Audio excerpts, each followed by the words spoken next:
In this video, I'm going to highlight some of the internal structures of the eye. Starting on the outside, here is our cornea and our sclera.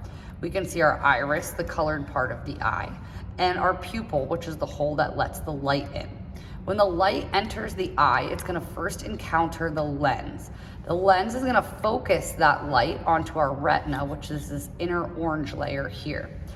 What controls the shape and size of that lens are these two muscles on either side called the ciliary bodies. Everything in front of this lens is considered the anterior chamber and has a liquid in it called aqueous humor.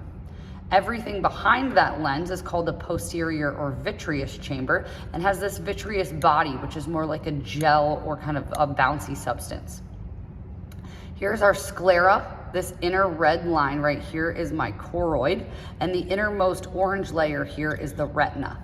We can see the optic nerve, cranial nerve number 2, exiting the eye here, and the area where the optic nerve exits the eye is called the optic disc or blind spot. There are no rods and cones in this area. This little purple dot right here is called the fovea centralis. It is the central area of the macula lutea, which is our area of highest concentration of rods and cones and area of highest visual acuity.